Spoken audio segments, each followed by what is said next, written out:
Here we are then, a 5-month project to build a 6,500 litre pond.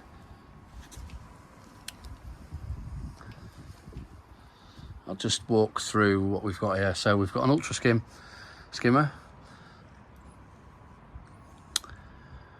We've got a 900 wide water blade. It's got 2 inlets. It's equally split from a 2-inch pipe.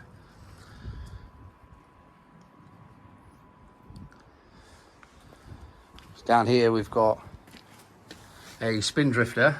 As you can see, just zoom in, there's the 4-inch return to the filter, and then there's a 1-inch that's going to be used for aeration when the aeration top's put on. We've got 3 inlets. We've got one at the top here, then we've got another inlet at the bottom, which will probably only be used in the winter, well, certainly mostly used in the winter. We've then got another inlet at the bottom down here, so we can create a sort of vortex in the winter. Then something else we've got here is we had a little bit of dead space, so we decided to build essentially a fry pond, or just a second pond with its own inlet. That's a 1-inch inlet, and then that's not an aerated bottom drain, but we've got a moving bed filter, so a lot of aerated water is going to be coming into here.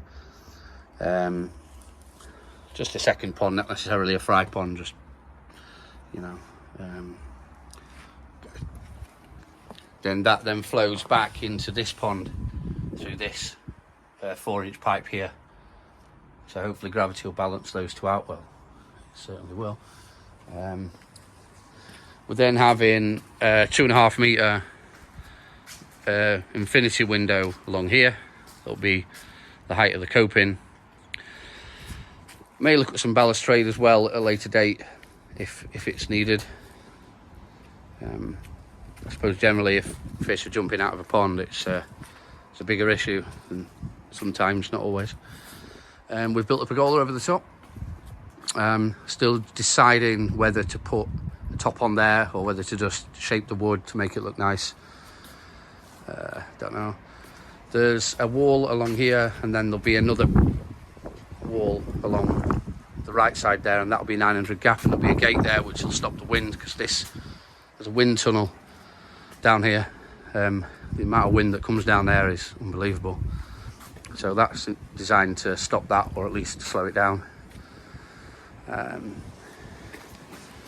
Then it goes 6 meters, so then we go into here, and we've got here, should have had this ready I suppose,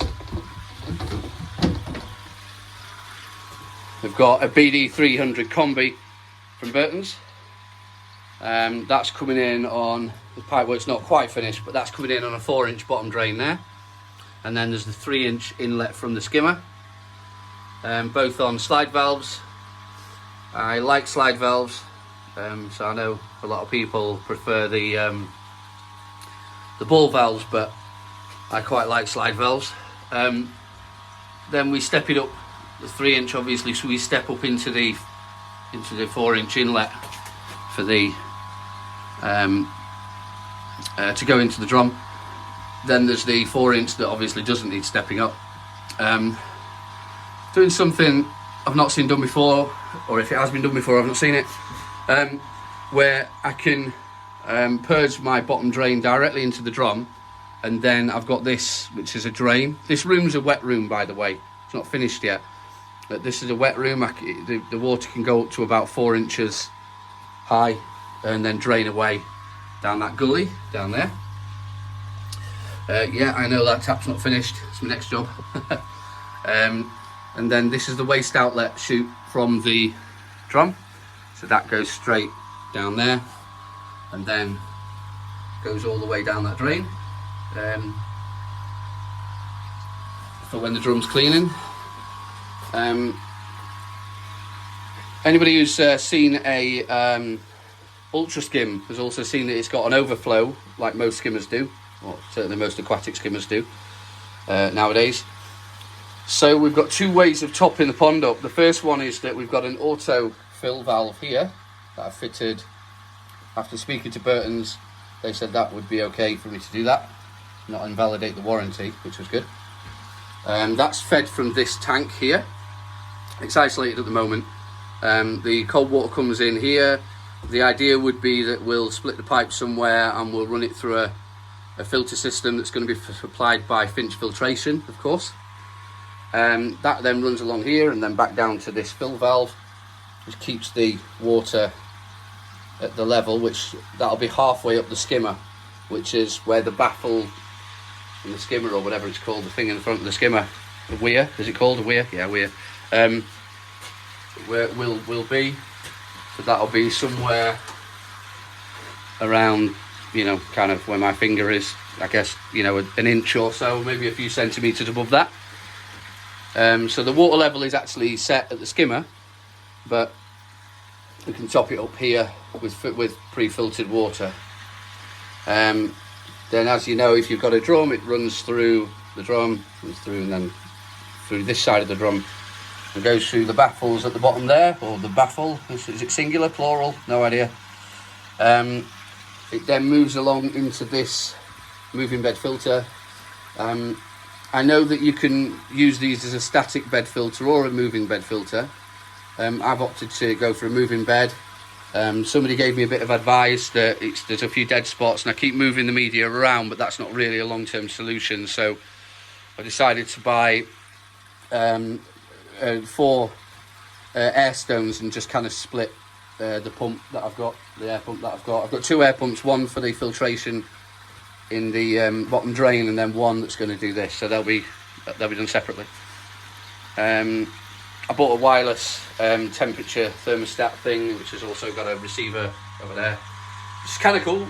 It's got a 10 metre range. Take it in the house, keep an eye, throw it in the pond. I can keep an eye on the temperature from a distance without apps, an app or anything like that. Then we keep going. So out of the clean water, if you like, side of the filter. Yeah, I've got this side off, by the way, just been playing with a few things. One of the things I've played with is I've piped the water directly into this filter. As you can see, I'll clean this up and tidy it up later. That's a solenoid.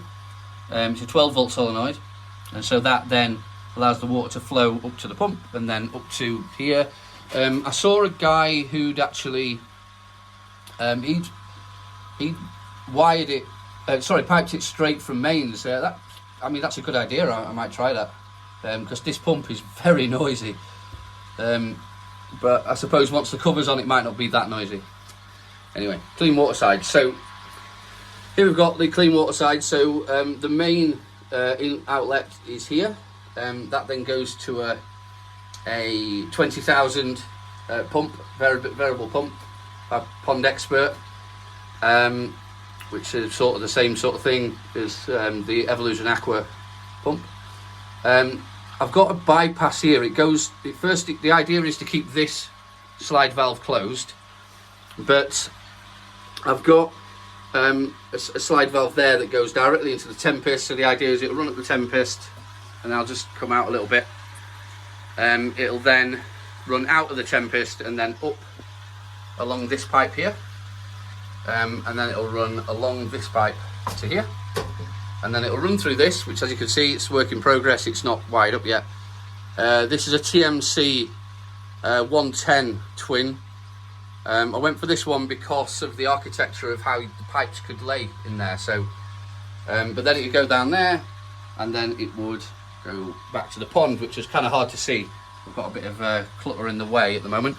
But back to the bypass. I've actually got 2 bypasses. So what I can do is I can bypass, if I just zoom out a little bit or just move back a little bit. I've got 2 bypasses. So I've got one that allows me to bypass the Tempest. So if I need to do any work on the Tempest, in retrospect, I probably should have used a couple of unions as well. But I've not really heard anything about these Tempests going majorly wrong. And I can dismantle as well. The one thing I like about the slide valve, and I know that you can do that with ball valves as well, and I've got one of those there. You can dismantle them So it's kind of a union in a way, but kind of not, because I'd have to drain the whole system. So maybe I should have used it. Anyway, it is what it is. So I've got that over that allows me to bypass the Tempest. Let's say I want to just do it, drain it down or whatever. That'll allow that. But I've got another bypass as well, which means if I were to close that valve there and that valve there and open that one goes directly back to the pond, and it bypasses all of this. And that will allow me then to maintain this if there's a problem or a leak or you know, it becomes faulty or whatever. It allows that. But hopefully that won't happen. But I thought, well, you know, for the sake of a 18 quid valve or 15 quid valve or whatever, I thought it was kind of a good touch to put it on there. Then there's the other outlet. This one is the second outlet. So I've capped the middle outlet off. I don't know if you can see that there. I've capped that off. I don't need that. But I've got the second outlet here, and this one goes to a 10,000 pump just there. And then just down there, it then goes back to the pond, and that's what drives the water blade. So the water blade also takes clean water, which I did have a think about whether I should have done that or whether I should have taken the water blade feed from here, which is it's a mechanical outlet, but there's no biological filtration on this outlet. But I didn't really want to do that because I'd have a pipe sticking out here, and that'd have had to come out, I don't know, a few inches, so it could have been a bit messy. And secondly, you know, I'm not taking that much water from here, and we've got two inlets. The two inlets are 4 inches and 3 inches, and that's a lot of incoming water.